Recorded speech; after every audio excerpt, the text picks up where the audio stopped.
Two German shepherd puppies sat in the middle of an empty mountain road, snow clinging to their fur, tiny paws pressed against the frozen ground. Their mother was gone.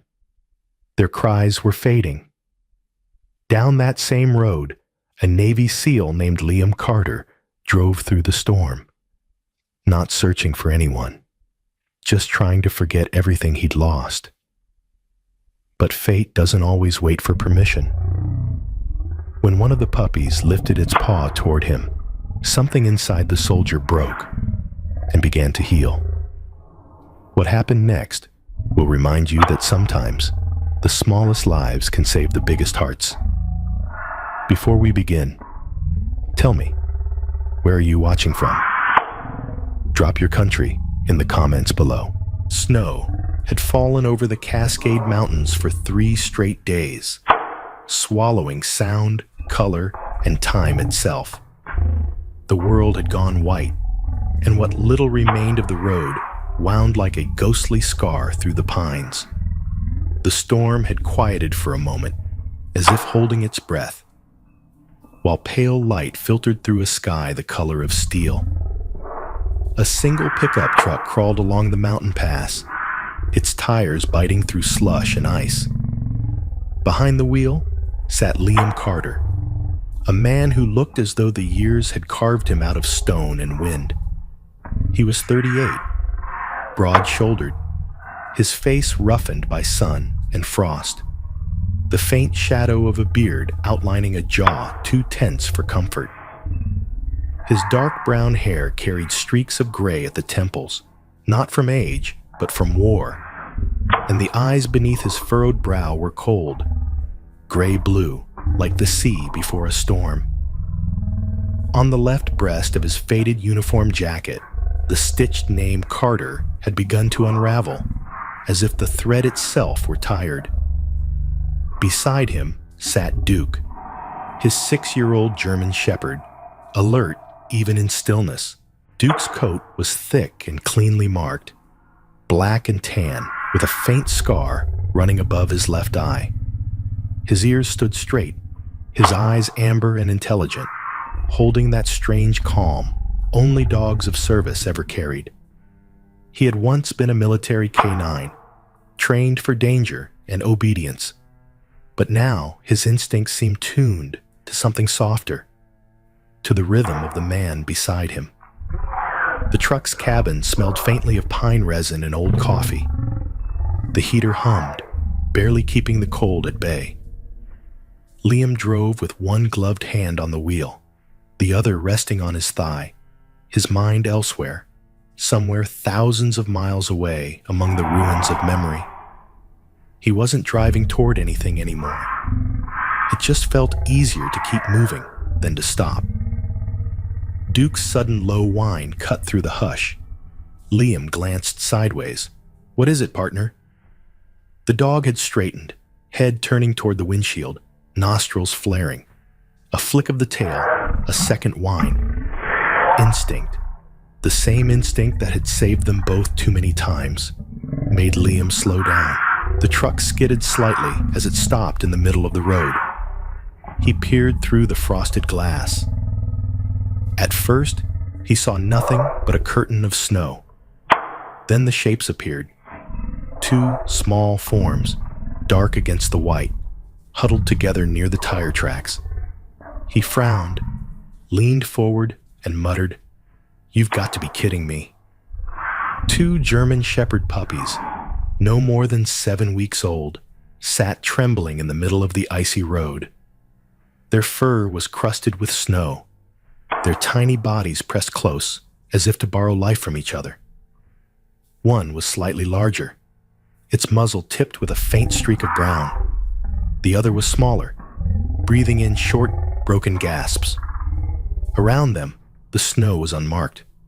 No footprints, no tire lines, nothing to explain how they had come to be there. Duke barked once, sharp and decisive. It was the bark of a soldier calling his commander to act. Liam rubbed his eyes, sighed, and muttered, "Not today." But he was already reaching for the door handle. The cold struck him the moment he stepped out, slicing through his breath and crawling beneath his jacket. The world was silent except for the hiss of snow landing on metal. His boots crunched as he walked toward the pups, careful, slow. They didn't run. The larger one gave a faint growl, more whimper than warning, while the smaller one pressed against its side, shaking. Liam crouched a few feet away, lowering himself into the snow. "Easy there," he murmured, his voice low and rough, the way he used to talk to frightened civilians overseas. "No one's gonna hurt you." Behind him, Duke jumped down from the truck, padding forward until he stood at Liam's side. He didn't bark. He just sat down, ears slightly back, posture open, showing the two little ones that he meant no harm. His breath came in warm clouds, and his steady presence filled the empty air with calm. Liam studied the puppies, trying to make sense of the picture before him. Someone had left them here, not by accident. There was no path, no sign of struggle, no tire tracks, just deliberate abandonment. For a moment, anger flickered behind his calm expression. An old, buried anger he thought he'd outlived. He had seen cruelty in human eyes before, but somehow this quiet kind felt worse. The larger pup's eyes were dark and cautious, scanning his face as though weighing the risk of trust. The smaller one's breathing was shallow, its fur stiff with ice. Liam could see frost crystals forming around its whiskers, and the sight twisted something in his chest. "You're freezing, aren't you?" he said softly. His own voice surprised him. It had warmth in it, something he hadn't heard from himself in a long time. He slowly took off his right glove, ignoring the sting of cold air biting into his skin, and extended his bare hand toward them. The wind howled through the trees, scattering powder into the air. The puppies didn't move. Duke shifted slightly, his eyes flicking between them and his handler, then gave a quiet, reassuring woof. The sound was soft but powerful, like an order only another shepherd could understand. The larger puppy hesitated, nose twitching. Then, almost imperceptibly, it nudged the smaller one forward with its shoulder, as if saying, "Go on." The little one blinked up at the tall man kneeling in the snow, his breath fogging in front of him, his eyes steady but kind. Liam lowered his voice to a whisper. "It's okay, kiddo. You're safe now." His heart hammered faster than it had in months.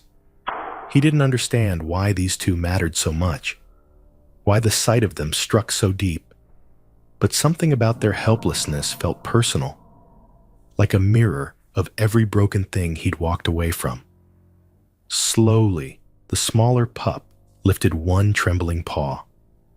The motion was tiny, hesitant, and almost unbearably human. It reached toward the warmth it barely understood. Snowflakes clung to its fur like diamonds. Liam froze in place, afraid to breathe. Then the paw brushed against his palm, small, cold, and alive. In that instant, the noise of the world disappeared. There was only the contact, the fragile weight of trust given freely by something that should have been too afraid to hope. A lump rose in his throat, sudden and sharp. He exhaled shakily, letting the sound come out as half a laugh, half a sob. "You've got some courage, don't you?" he whispered. He glanced down at Duke, who sat quietly beside him, head bowed slightly as if in respect. The big dog's eyes softened, the kind of look that understood everything without needing words. Liam stayed there for a long moment, kneeling in the middle of the snowy road, his glove off, his hand cradling the fragile paw of a creature that shouldn't have survived the night. For the first time in years, warmth spread through his chest, that didn't come from whiskey or memory. He whispered again, voice breaking in the cold, "You're going to be okay." The larger pup edged closer, pressing against its sibling, and together they stared up at him.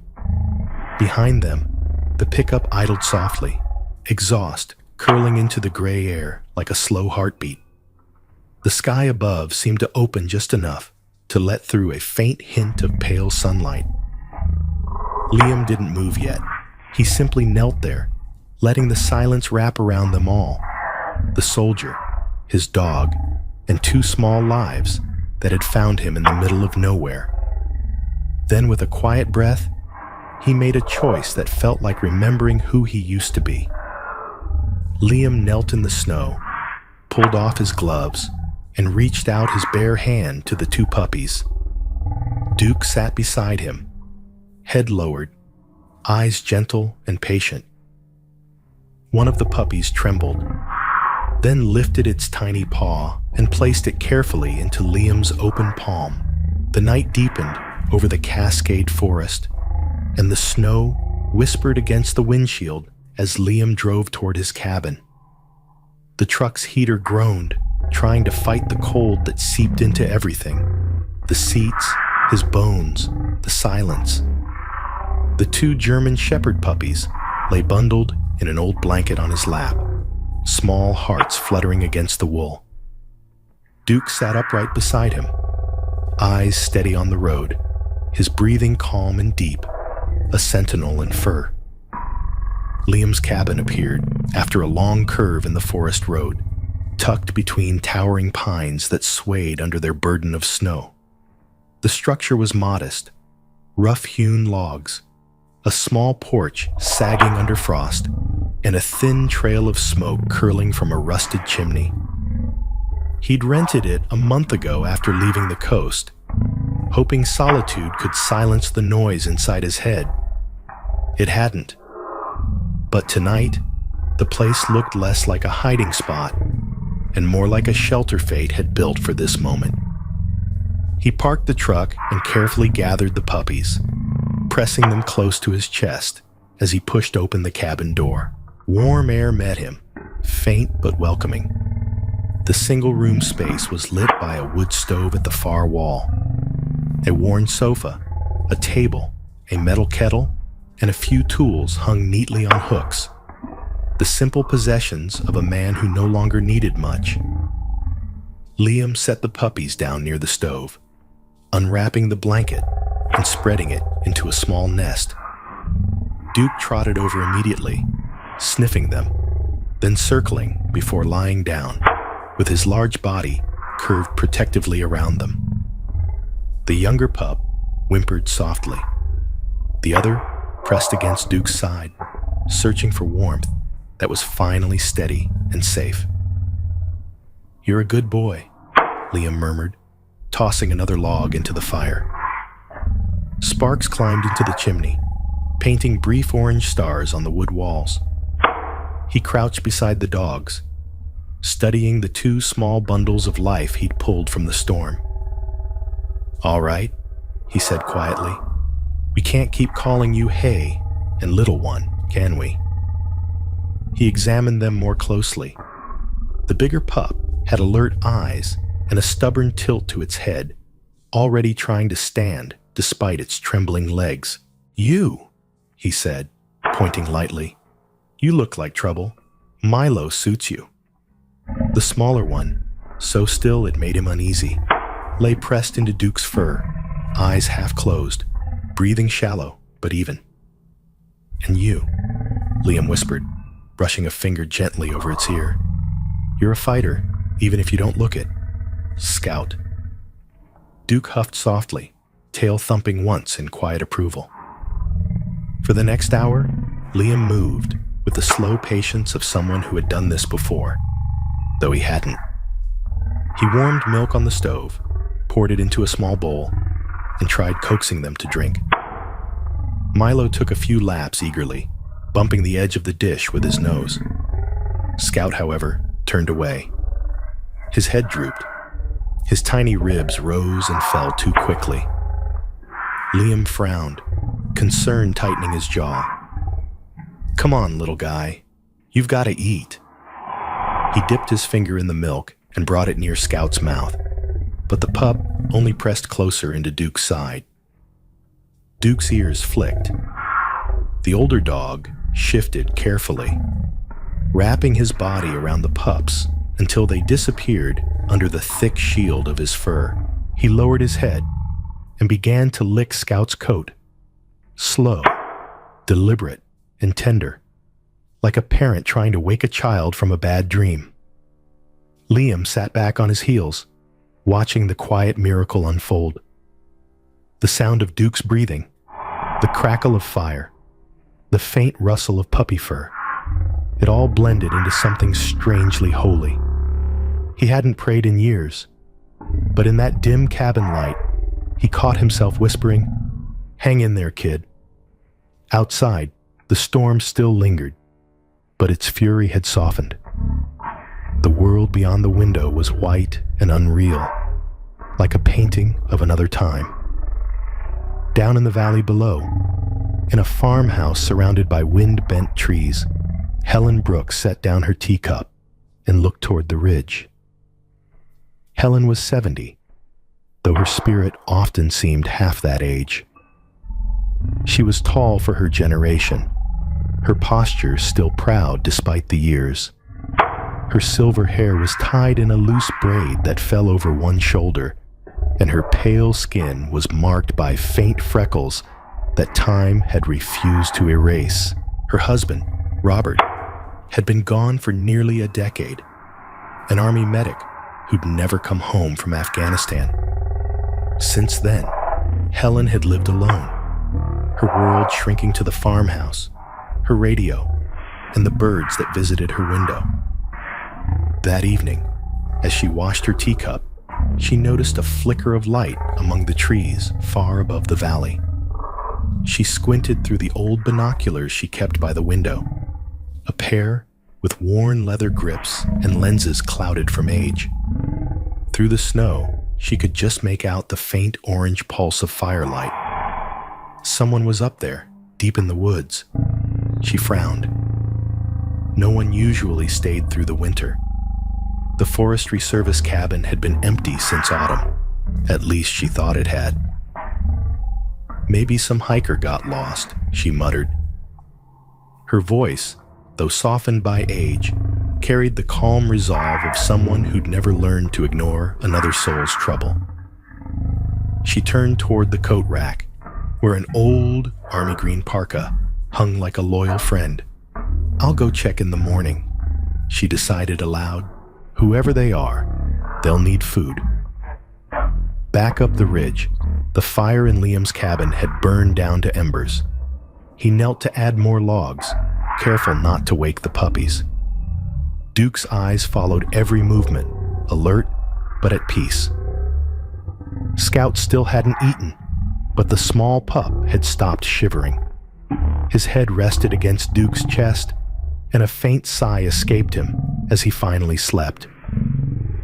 Liam stretched out on the floor beside them, resting against the sofa with a folded jacket as a pillow. His eyes roamed over the flickering light that danced across the cabin walls. There had been nights on deployment when he'd stared at campfires and thought about home, whatever that word meant anymore. But this felt different. The quiet wasn't heavy, it was alive. The storm outside no longer sounded like loneliness. It sounded like the world exhaling. He reached out, brushing his hand through Duke's fur. "You did good tonight," he said softly. Duke's tail thumped once. The puppies stirred, but did not wake. The old wood crackled in the stove, a heartbeat of warmth in a world of frost. Liam leaned his head back against the wall, closing his eyes. "We saved 2 lives today, buddy," he whispered. Duke shifted closer, pressing his forehead gently against Liam's arm. The gesture was wordless, but it said everything that needed saying. The firelight caught in the dog's eyes, burning like small suns, steady, loyal, eternal. Outside, the snow fell again, soft and soundless, blanketing the forest in new white. And somewhere below, Helen Brooks watched the mountain glow faintly through her window. A tiny, flickering promise in the heart of winter. Morning came slowly to the Cascade Woods. The storm had ended in the night, leaving the forest dressed in fragile silver. Sunlight spilled between the pine branches, glinting off the ice and scattering faint rainbows across the snow.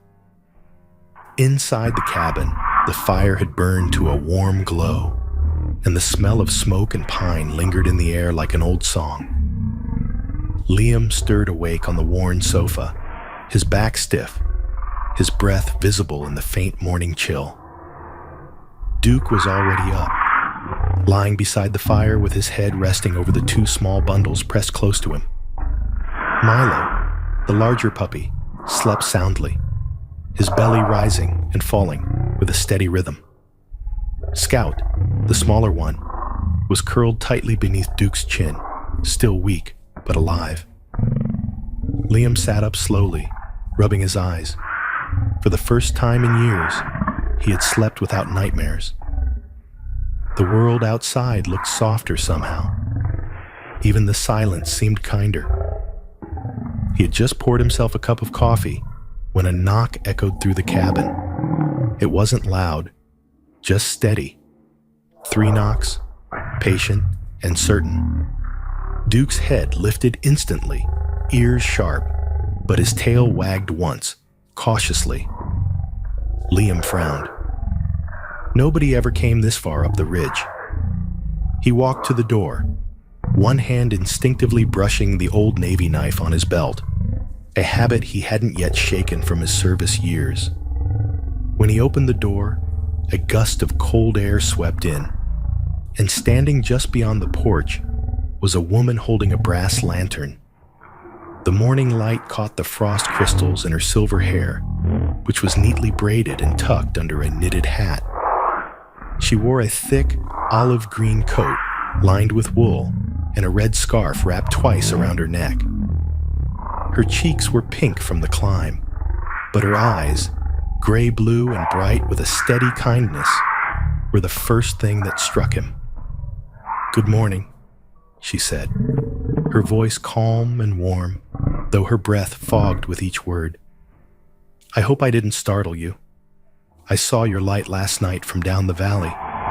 Thought you might be stranded." Liam blinked, unsure how to respond.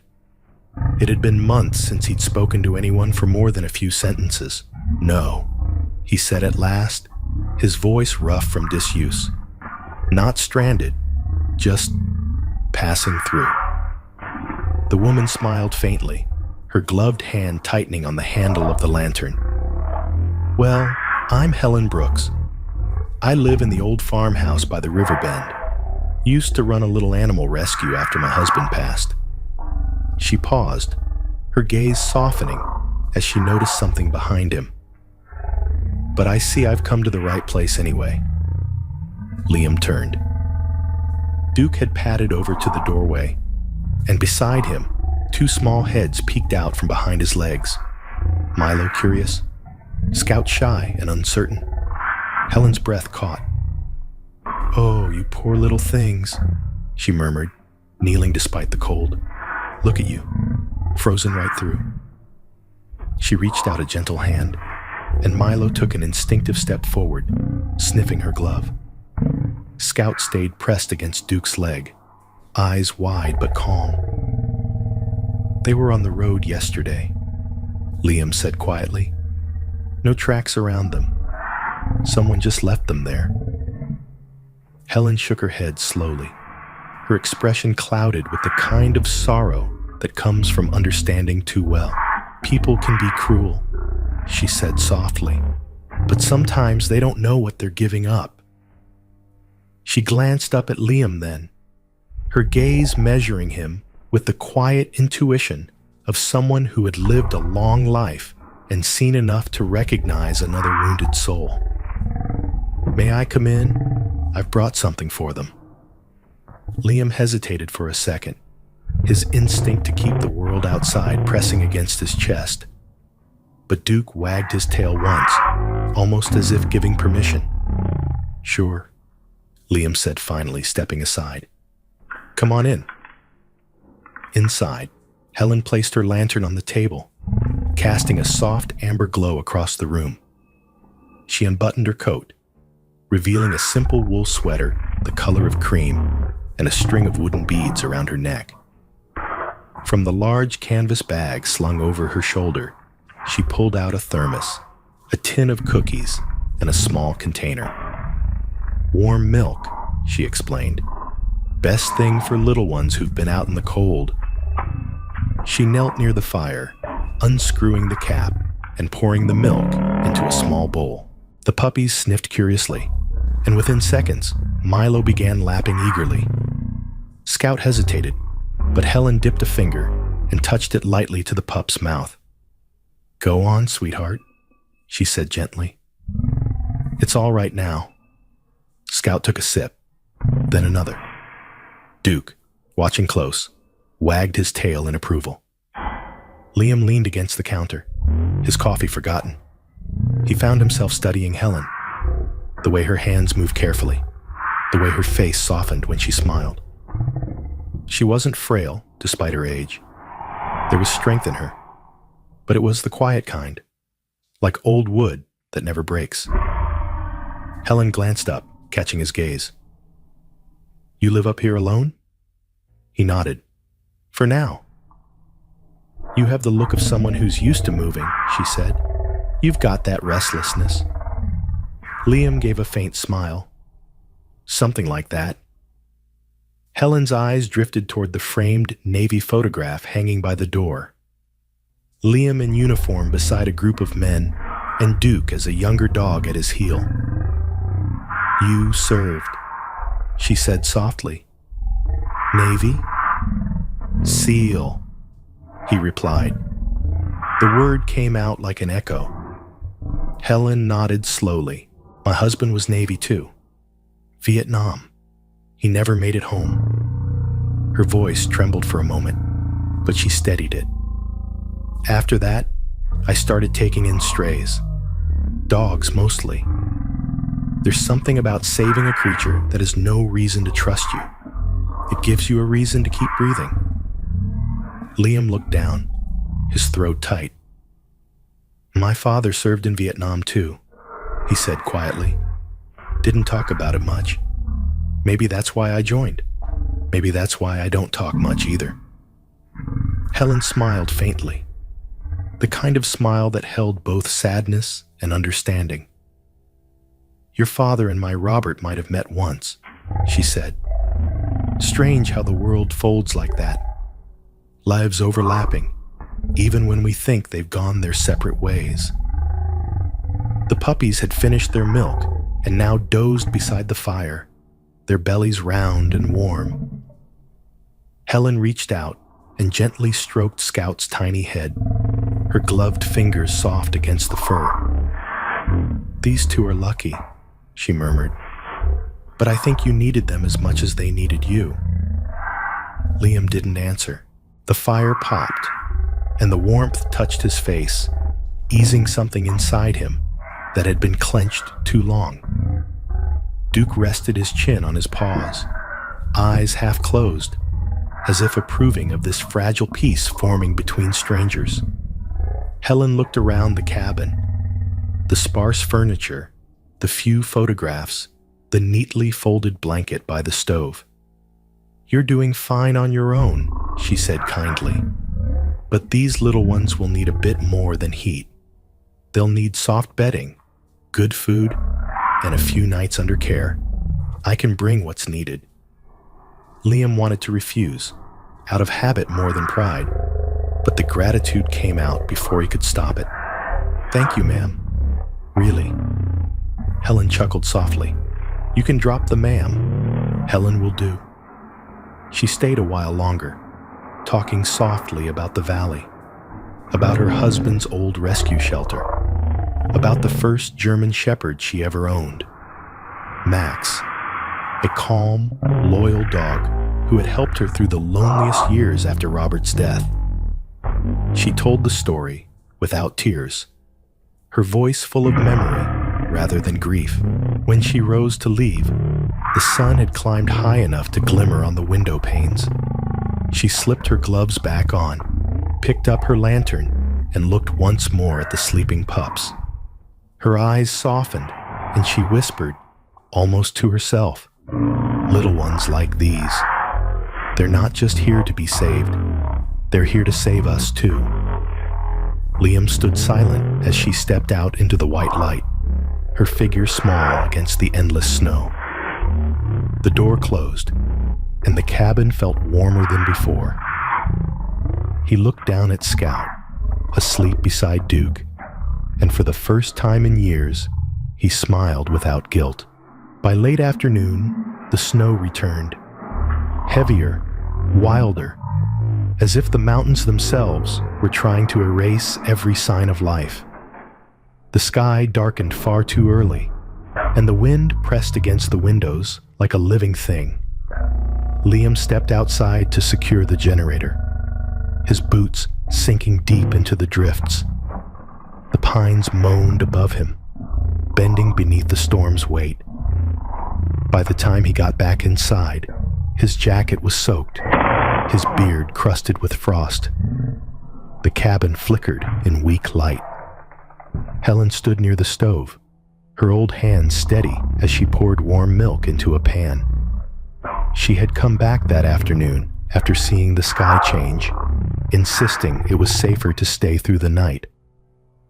"Power lines will be down before midnight," she'd said, and she was right. As dusk fell, the lights went out, leaving only the orange glow of the fire. Liam lit 2 lanterns and placed one on the table. Duke lay near the fire with Milo, and Scout tucked beneath his chest like fragile treasures. Scout hadn't eaten since morning. The small pup's sides rose and fell too quickly, and Liam's stomach clenched each time the rhythm faltered. He crouched near them, his calloused hand hovering above Scout's trembling body. "He's fading," he muttered. Helen looked up from the stove, her face calm, but her eyes full of quiet worry. "He's cold and scared, that's all," she said. "Sometimes warmth and love do more than medicine." Liam nodded, but his mind was drifting, back to another night, years ago, halfway around the world. A blackout, the smell of gunpowder, the sound of a comrade calling for help he couldn't reach. His chest tightened as if the air itself had thinned. He pressed his hand against the floor, grounding himself. "Not again," he whispered under his breath. "Not this time." Helen noticed the tension in his shoulders. "You've seen loss," she said softly, her voice almost drowned by the wind's howl outside. He didn't answer. He just stared at the fire, the reflection burning in his eyes. Helen moved closer, her steps slow and deliberate. "When my Robert was alive," she said gently, "he used to tell me that courage doesn't always mean fighting. Sometimes it's just staying." She reached into her old canvas bag and pulled out something wrapped in cloth. A small, worn guitar, its surface scratched and faded, but still beautiful under the firelight. "This belonged to him," she explained, her voice trembling slightly for the first time. "After the war, he played whenever he couldn't sleep. Said it reminded him there was still music in the world." She sat on the wooden chair near the stove, adjusted the tuning pegs, and plucked the strings. The sound was fragile at first, uncertain, then fuller, a warm hum that seemed to chase the shadows into the corners. Liam turned his head toward her, startled by the sound. Helen smiled faintly and began to play. Her fingers were stiff with age, but her rhythm was gentle and steady. She sang softly, almost like a lullaby. "When you walk through a storm, hold your head up high, and don't be afraid of the dark." The words floated through the cabin, weaving through the sound of wind and crackling fire. Milo lifted his head, ears twitching. Duke gave a quiet rumble, as if recognizing the emotion behind the melody. Scout stirred, just a little. Liam's throat tightened. He hadn't heard that song since boot camp. One of the old sergeants used to play it during long marches to keep their spirits up. Back then, it had been a song of endurance. Tonight, it felt like a prayer. Helen's voice cracked slightly, but she kept singing, her eyes closed, her face illuminated by the flicker of firelight. The lyrics wrapped around them like a blanket. At the end of the storm, there's a golden sky and the sweet silver song of a lark. Scout's paw twitched. Then he gave a faint, almost inaudible whimper. Duke lifted his head and licked the pup's ear. Once, twice. A careful motion, full of understanding. Scout moved again, dragging himself closer until his tiny body pressed against Duke's chest. The older dog responded instinctively, curling around him, sharing every ounce of warmth he had. Liam exhaled shakily, watching the fragile scene unfold. "He's fighting," he murmured. Helen's song slowed, her voice softening as the last verse came. Walk on with hope in your heart, and you'll never walk alone." For a moment, everything stopped. The wind, the fire's crackle, even the pulse in Liam's throat. Then Scout gave a small sound, a faint squeak that might have been a breath or a plea, or maybe just a thank you. His eyes fluttered open, unfocused, but alive. Helen's song faded into the air like smoke. She placed the guitar gently on her lap, her old eyes shining in the dim light. "See?" she whispered. "Sometimes all they need is to know they're not alone." Liam swallowed hard, the old ache in his chest. The guilt he carried from that night in Kandahar shifted, loosening like ice cracking under spring water. He reached out and touched Scout's head, his voice barely more than a breath. "You're not alone, kid," he said. "Not anymore." Helen smiled at him then, a quiet, knowing smile. "You too, son," she said softly. Outside, the wind began to die. The storm was passing, though the snow still fell in soft flurries, blanketing the world in white silence. The generator hummed weakly back to life, casting a faint light through the cabin. Helen stood and poured more tea, her movements slow but graceful. Duke stayed still, his eyes half closed, his tail giving a lazy thump now and then. Liam sat back against the wall, his body tired, but his spirit lighter. He watched Scout breathing evenly beside Milo and Duke, all three asleep now, in a pile of warmth. The fire cast long, peaceful shadows across the floor. Helen strummed one last note on the guitar, a soft chord that lingered like a heartbeat. She looked toward Liam, her voice barely above a whisper. "Storms don't last forever, but the ones who hold on, they do." Liam's gaze drifted back to the little pup, to the rise and fall of its fragile chest. He felt the weight of the past pressing against him, then easing, replaced by something quieter. Resolve. He reached for the lantern, dimmed it slightly, and looked toward the window, where snowflakes still drifted like tiny ghosts. The night had gone still. The air smelled of wood smoke and survival. Liam leaned forward, brushing his hand once more over Scout's tiny body, his voice firm now, but full of tenderness. "This time," he whispered, "I'm not letting anyone slip away." Duke shifted closer, resting his muzzle against Liam's boot, eyes glowing softly in the firelight.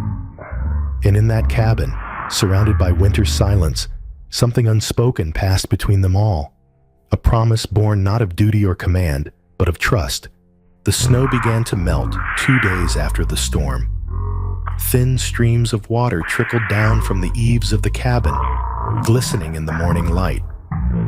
The forest looked new again, washed, humbled, and quiet.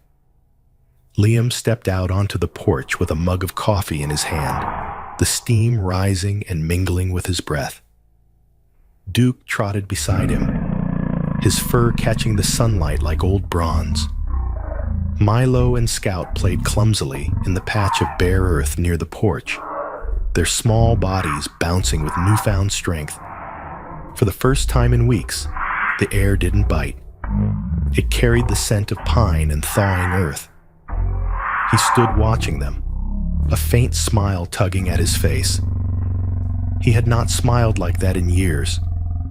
Then from down the winding trail came the sound of an approaching engine. The crunch of tires over slush grew louder, echoing strangely in the silence. Duke's ears pricked, his body tensing. Liam narrowed his eyes as a white truck bearing the town's rescue insignia came into view. It pulled to a stop in front of the cabin, tires sinking slightly into the mud. 2 people stepped out, 1 man and 1 woman, both dressed in thick fluorescent jackets marked Cascade County Animal Rescue. The man was tall and broad, with a trimmed beard and deep creases around his eyes. His name tag read, Rick Dawson. He looked to be in his mid-40s, the kind of man whose politeness carried the weariness of too many long winters and too many regulations. The woman beside him, younger and smaller, was Mara Ellis, her auburn hair tucked under a wool cap, eyes sharp and assessing. She carried a clipboard, her voice brisk but not unkind. "Morning, sir. We received a report from down the valley that there were unregistered animals found after the storm. We're just here to check everything's all right." Liam frowned. "They're fine. They were stranded on the road. I brought them in before the cold killed them." Rick nodded, glancing at the pups. "We appreciate that, sir, truly. But by law, all strays, especially German Shepherd mixes, have to be processed through the shelter. It's procedure." Duke let out a low growl, positioning himself between Liam and the strangers. His body language was calm but firm. Ears up, tail still, his gaze locked on Rick. The man raised a hand gently. "Easy, boy. Nobody's here to hurt anyone." Liam stepped forward slightly. "They're not strays anymore. They have names. They have a home." Mara exchanged a look with Rick. "We understand, but without documentation, we can't." Her words were cut short by Duke's bark. Deep, commanding, the kind that echoed from a dog trained to protect. The sound rolled across the cabin like thunder. Milo yelped softly and ran behind the porch post, while Scout pressed close to Duke's leg. Rick took an instinctive step back, his boots sliding slightly in the melting snow. "Hey, easy," Liam said quickly, resting a hand on Duke's neck. The dog stilled but didn't move aside. His amber eyes never left the rescue workers. Rick straightened, brushing snow from his jacket. "Look, Mr. Carter," Liam replied. "Mr. Carter," Rick said carefully. "You seem like a good man trying to do right, but there's paperwork, disease checks, adoption waiting lists. If the shelter finds them fit, you can apply to take them back." Liam's jaw tightened. They wouldn't survive another cage, not after what they've been through. Rick hesitated, clearly torn between duty and decency. Before he could reply, Helen appeared on the path, her red scarf bright against the snow. She carried a basket covered with a checkered cloth, her pace steady despite the uphill climb. "Morning," she called, her tone cheerful but firm. "What's all this fuss about?" Rick turned. "Ma'am, just a routine follow-up. There's been concern about unregistered animals. Helen set the basket down on the porch railing and folded her hands. Concern? She repeated, her eyes narrowing slightly. Those puppies were dying in the storm. If Liam hadn't brought them in, you'd be digging them out of the snow now. Mara started to explain, but Helen raised one hand gently, the way a teacher quiets a classroom. I know your job, she said calmly. I used to run the shelter down in town before most of your staff were born. Rules are good, but compassion is better. Liam glanced at her, a trace of surprise softening his features. Helen smiled at him briefly before turning back to the rescue workers. He's a Navy SEAL, you know, the kind who's seen more death than most townsfolk could bear to hear about.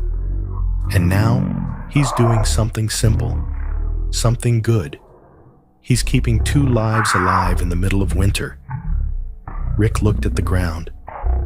Ma'am, we just follow protocol. I know, Helen said gently, but sometimes protocol forgets what it's meant to protect. Her voice carried a weight that silenced them. Even the wind seemed to pause. Duke relaxed slightly, his tail lowering, the tension fading from the air.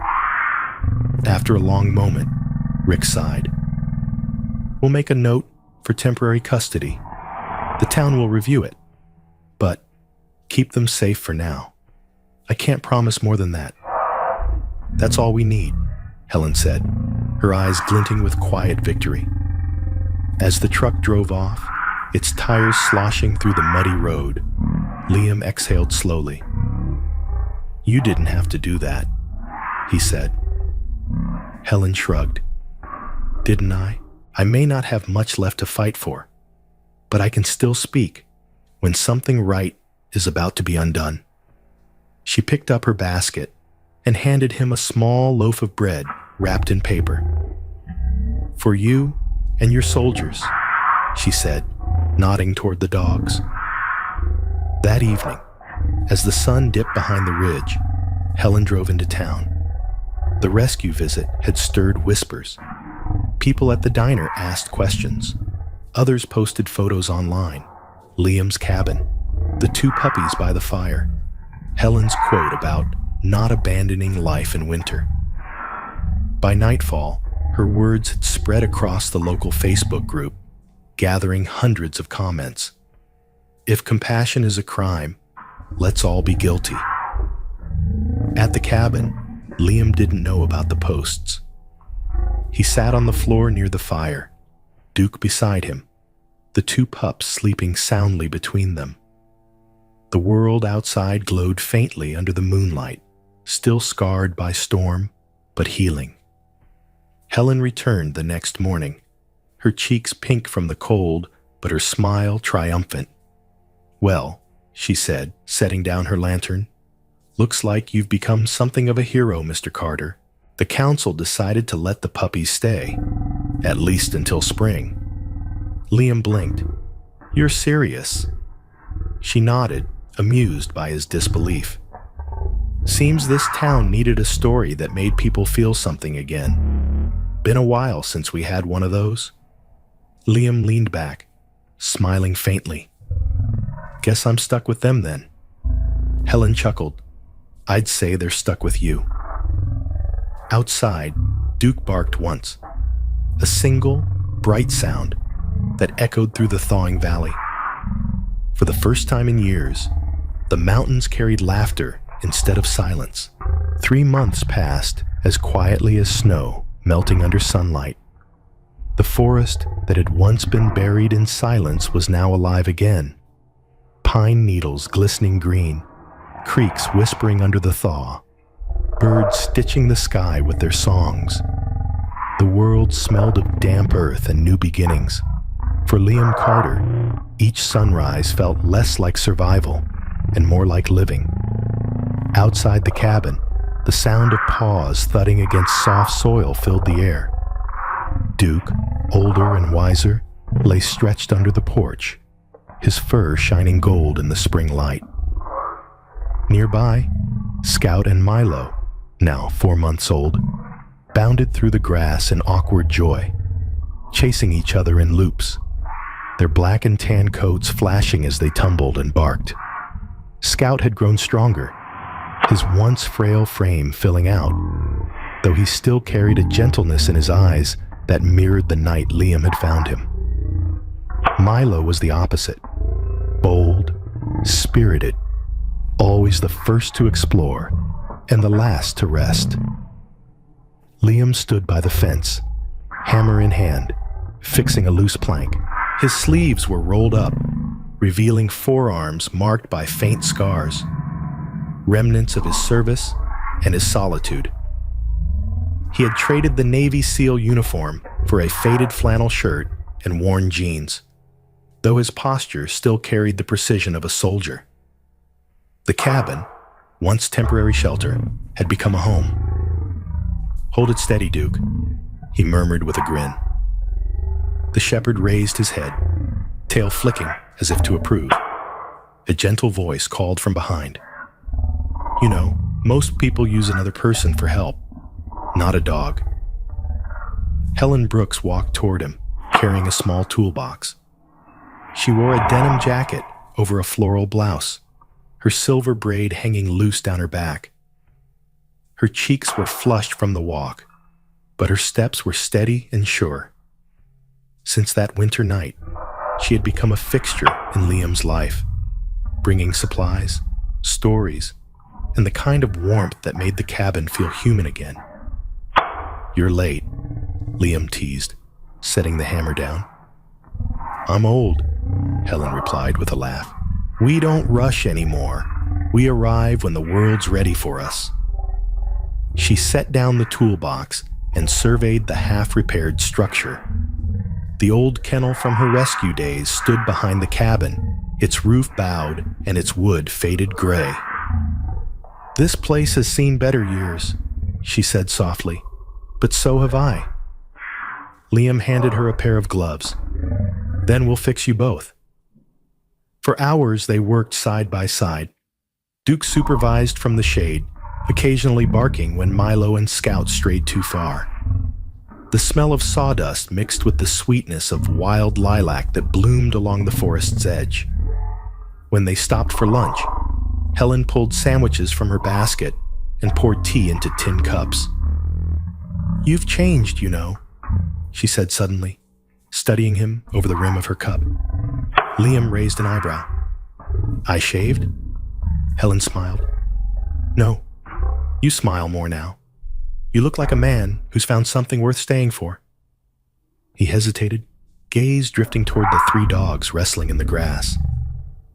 "Maybe I have," he said quietly. A few days later, a letter arrived at Helen's farmhouse. The envelope was pale blue. Her name written in a careful, slanted hand. She hadn't seen that handwriting in years. Her daughter, Sarah Brooks, had moved to Portland long ago after an argument that had cut deep and silent. Sarah was in her early 40s, tall like her mother, with chestnut brown hair and a face both strong and tender. She had inherited her father's gray-blue eyes and his stubbornness too. Their last words years ago had been sharp, Sarah accusing Helen of choosing other people's animals over her own child. The memory still ached like an old scar. Helen sat at her kitchen table, the letter trembling in her hands. She opened it slowly. The first line stole her breath. "Mom, I saw your photo in the Cascade Herald." Her eyes moved down the page. Sarah had written about the story that had spread through town, the one of the Navy SEAL and the 3 shepherds. "I showed it to Lily," the letter continued, "and she said, 'Grandma looks like a hero.' I think she's right. I'm proud of you, Mom. Maybe it's time I came home." Tears welled in Helen's eyes, blurring the ink. It wasn't a long letter, but it carried the weight of forgiveness she had never dared to hope for. That afternoon, she drove to the cabin, her heart fluttering like a bird set free. Liam was outside sanding the wooden railing. When he saw her, he noticed something in her expression, something luminous. "Good news?" he asked. Helen handed him the letter, still folded. "From my daughter," she said, her voice soft. "We haven't spoken in nearly 10 years. He read the first few lines, then looked up with a slow smile. "She's proud of you."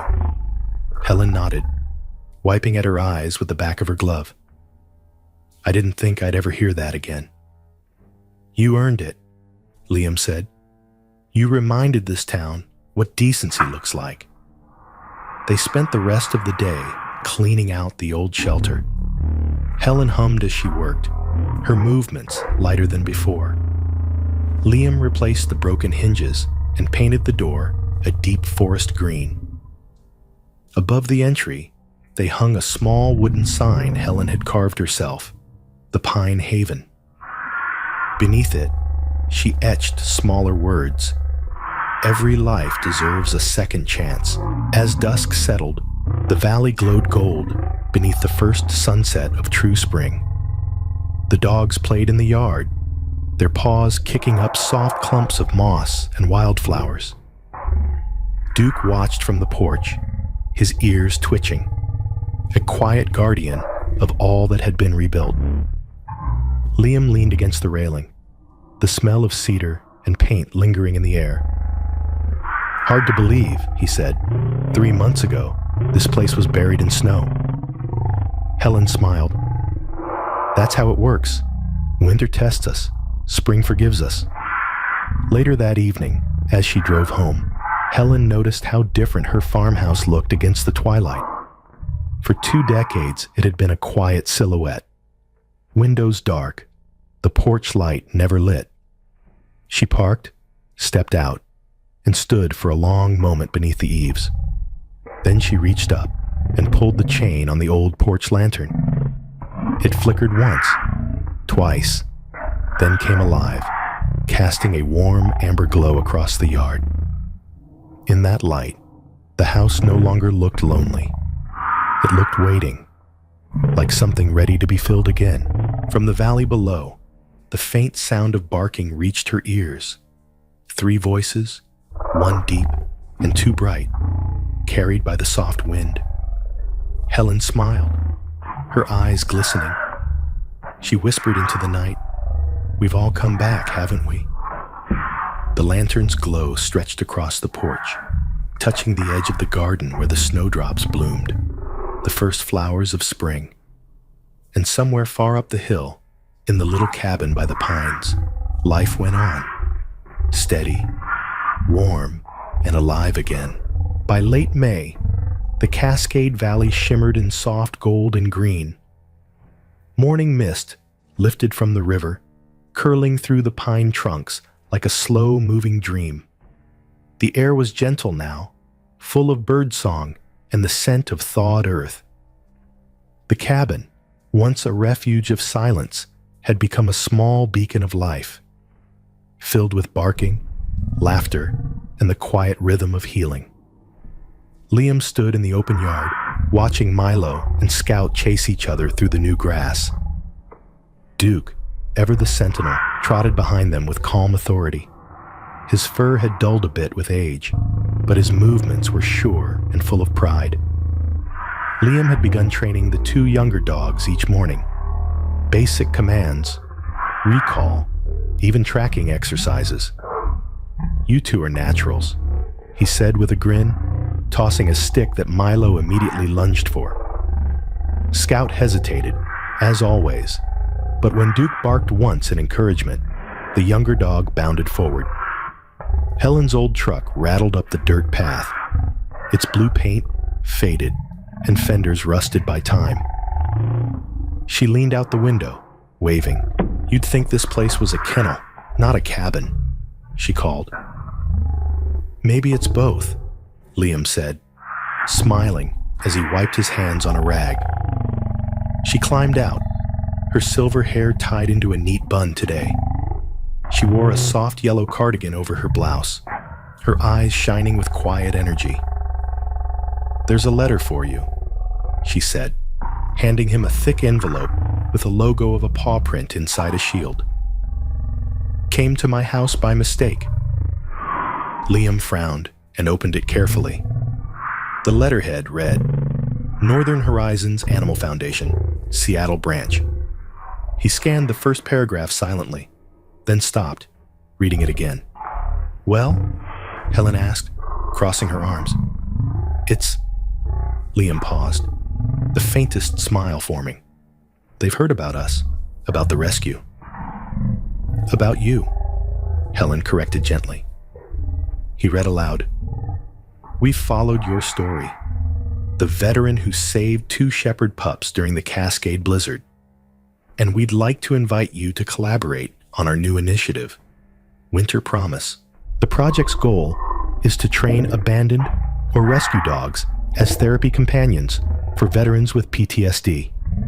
Helen's hand went to her chest. "Oh, Liam, that's wonderful." He nodded slowly, rereading the words. "They want me to be the lead trainer. Start a branch right here, using the Pine Haven as a base." For a long moment, he said nothing. The forest hummed quietly around them, the sound of water trickling, the echo of Duke's distant bark. Then he looked at Helen, his voice low. "I don't know if I'm ready for that kind of responsibility again." Helen studied him, her expression soft but firm. "When are any of us ever ready for the things that heal us? Sometimes you just say yes and learn how to deserve it later." Liam chuckled. "You always have a way with words." "That's why I was a teacher before I was a rescuer," she said with a wink. That evening, they sat together on the porch as the sun sank behind the ridge. Liam had placed the letter on the table beside his mug of coffee, the corners slightly curled from where his fingers had held it too long. Duke lay stretched beside him, head resting on his boots, while Milo and Scout dozed in a pile near the steps. Helen looked out at the valley, her mind far away. "I've been thinking," she said finally, "about writing again." Liam turned to her. "Writing?" "Used to do it all the time," she said. "Essays, community pieces for the Cascade Herald. Stopped after Robert passed. Words felt like dust." She smiled faintly. "But lately, I've been feeling them return. Maybe this time, it's not about me, it's about you." He frowned lightly. "About me?" She nodded. "You, Duke. The pups. The whole story. People forget what compassion looks like until someone reminds them." He hesitated, uncomfortable with attention, but Helen's tone left no room for argument. "All right," he said softly. "But if you're writing it, I trust you." She placed her hand over his. "You should. Trust, after all, is what this story's about." Over the next few days, Helen worked on the piece. She sat by her window each morning, the same one where she used to watch storms roll in. Her typewriter was old, the keys faded, the ribbon dry. Yet when she began to type, the words came easily, as if waiting all these years to find their way home. She described the night Liam found the puppies on the frozen road, the way Duke stood guard, as if understanding what was at stake, and the quiet transformation of a man who had been broken by war into someone who had learned to love again. She didn't dramatize. She told the truth in the kind of language only an honest heart could use. The last line of her article came to her at dawn, as light spilled across the hills. She typed it slowly, pressing each key with reverence.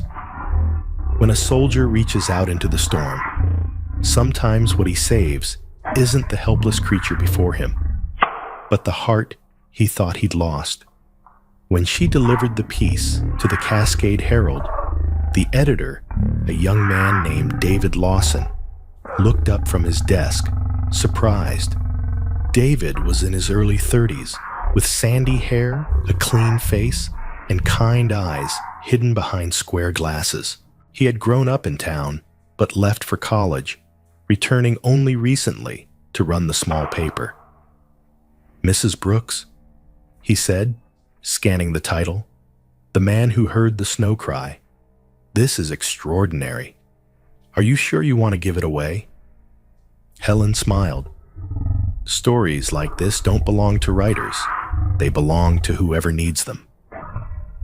The article was published that weekend, its title printed beneath a black and white photo of Liam, Duke, and the two pups standing before the rebuilt shelter. Within hours, the story began to spread. The local radio read excerpts. A Seattle news outlet reprinted it online.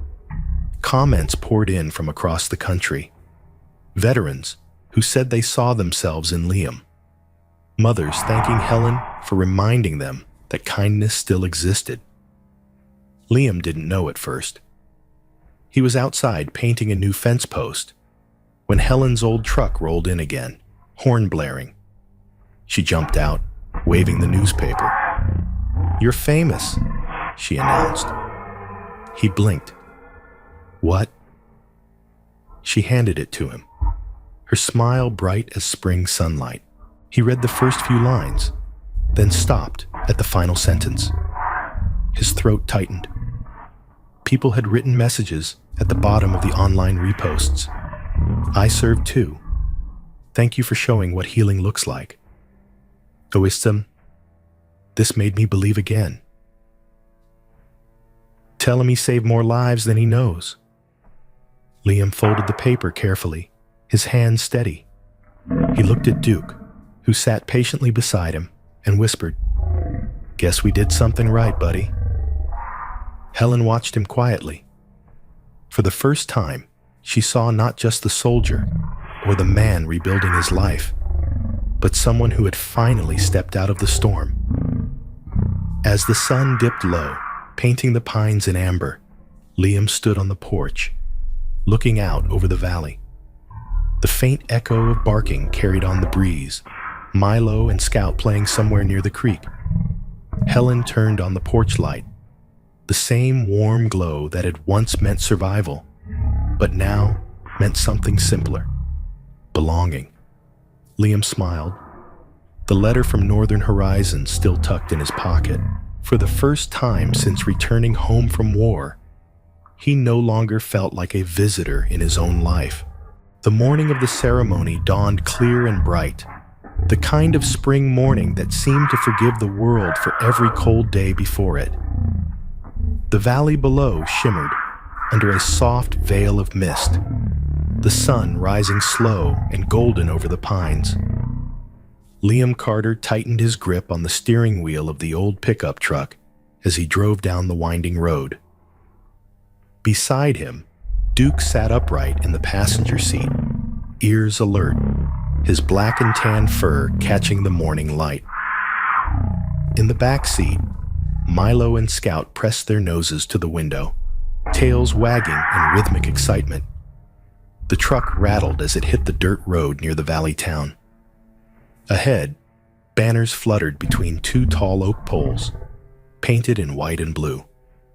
Winter Promise, Grand Opening. Beyond them stretched a small field surrounded by people, neighbors, veterans, families, and children clutching paper flags. For a moment, Liam slowed the truck and stared. He had seen crowds before, military briefings, ceremonies for men who never came home. But this was different. The air was light, the cheers genuine. There was no mourning here, only beginnings. Helen Brooks stood near the front row, her yellow cardigan replaced by a pale green coat and a wide straw hat with a ribbon. Her silver hair shimmered in the sunlight. She waved as Liam pulled in and parked near the main tent. "There you are," she called out, smiling wide enough to make the wrinkles at the corners of her eyes deepen like old laughter lines. Liam stepped out, brushing the dust off his flannel shirt. "You sure know how to gather a crowd," he said. Helen chuckled. You give people a reason to believe again, and they'll come running, even on a weekday morning. Duke jumped down first, stretching his legs, followed by Milo and Scout, who darted around him in playful circles. Children in the crowd pointed and clapped, some calling out, "That's them! The dogs from the story!" Helen leaned closer, whispering, "You're famous, whether you like it or not."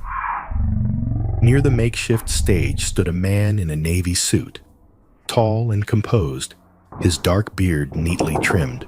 His name was Thomas Grayson, director of the Northern Horizons Foundation. In his early 50s, he carried himself like someone who had seen both loss and recovery and learned to hold them with equal grace. When Liam approached, Thomas extended his hand. "Mr. Carter," he said warmly, "it's an honor. You've given our program a soul." Liam shook his hand firmly. "I'm just doing what needed to be done." "That's what all heroes say," Thomas replied, smiling. Behind him, volunteers bustled about, arranging chairs, setting up tables filled with pamphlets and water bowls for dogs. One of them, a young woman named Jenna Price, caught Liam's attention. She was in her late 20s, petite, with sandy hair, tied in a low ponytail, and freckles scattered across her sunburned nose. Her eyes sparkled with the kind of optimism that belongs only to people who haven't yet lost it. "I've read your story like 3 times, she said shyly when introduced. "My brother's a Marine. He struggles sometimes. What you're doing, it matters." Liam nodded, humbled. "It matters to me too." The ceremony began as the clock struck 10. The crowd quieted as Helen took the podium, her voice carrying over the microphone with surprising strength. "When I first met Liam," she began, "he was a man who'd lost faith in himself.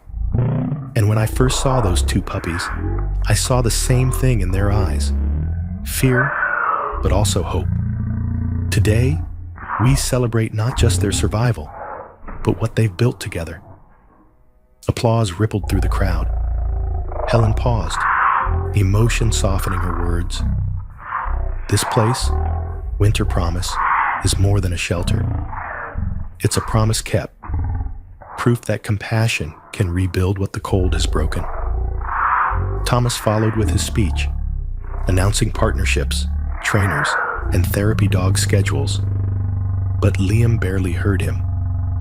His eyes wandered over the faces in the audience, the old veterans with weathered hands, the young families with children, and at the edge of the crowd, a tall woman with chestnut brown hair standing beside a girl no older than 8. Helen noticed too. She gasped softly and gripped Liam's arm. "Sarah," she whispered, her eyes wet. Helen's daughter, Sarah Brooks, had come. She looked much like her mother once did, graceful and steady, with a strength that lived quietly in her posture. Beside her, little Lily clapped her hands and pointed at the dogs.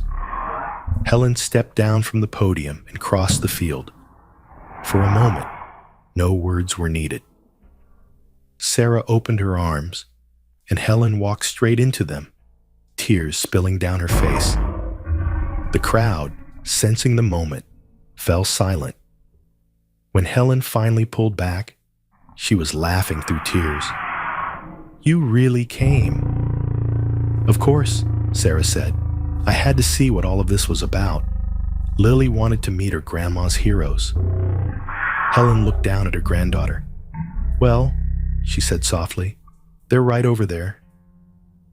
Lily ran toward the dogs, giggling as Scout trotted up to greet her, tail wagging furiously. Duke stayed close, ever watchful, while Milo nuzzled the girl's hands. The scene drew smiles from the crowd, cameras clicking quietly in the background. When the ceremony ended, Thomas called Liam to the stage. "Would you say a few words?" Liam hesitated, then stepped forward. clearing his throat. "I'm not a speaker," he began, "and I'm not sure I'm the kind of man people should look up to. But I know this: no one heals alone. These dogs, they gave me a reason to wake up, and this community gave me a reason to stay. So if Winter Promise can do the same for others, then every mile we walked to get here was worth it." Applause erupted, loud, heartfelt, and long. When it finally faded, Liam crouched in the grass, clapping his hands twice. "Come on, boys," he called. Milo darted forward first, as expected. Duke followed at his own dignified pace, but it was Scout, once the smallest, weakest of the litter, who reached him first, bounding into his arms, tail wagging in frantic joy. Liam laughed, pressing his forehead against the pup's. "We did it, buddy," he whispered. "We kept the promise." Helen watched from the crowd, one hand clutching Sarah's and the other resting over her heart. Duke barked once, loud, joyous, breaking the silence as if declaring victory for them all. Later that evening, the sun began to dip behind the ridge. The snow that still clung to the shadowed slopes gleamed gold before melting into the earth. Helen returned home with Sarah and Lily. As twilight deepened, she reached for the chain on her porch light and pulled it. The bulb glowed warmly, spilling light over the yard where footprints, hers, her daughter's, her granddaughter's, crossed paths in the soft dirt. Up in the hills, at the entrance to the Pine Haven, a new wooden sign caught the last light of day. Its words gleamed faintly, carved deep into the oak. "Winter Promise, where no one is left behind." Duke lifted his head and barked toward the horizon, a sound of joy echoing through the fading dusk, while Liam stood beside him, smiling into the wind. The promise was no longer just his. It belonged to everyone who had ever needed saving. Sometimes, the smallest miracles don't come wrapped in thunder or light. They arrive quietly, in the form of a warm paw pressed against a cold hand, or a stranger who chooses compassion over indifference. Perhaps that's how God works most days, not by parting seas, but by softening hearts. In every act of kindness, in every life saved, there is His whisper reminding us that no soul is ever too lost to be found again. If this story touched your heart, share it with someone who might need a reminder that faith still breathes in ordinary days. Leave a comment below to tell us where you're watching from and what miracles you've seen in your own life. And if you believe that God still walks among us, in the quiet loyalty of a dog, in the courage of a soldier, in the mercy of a simple act, then subscribe, stay with us, and let's keep this light alive together. May God bless you and everyone you love, today and always.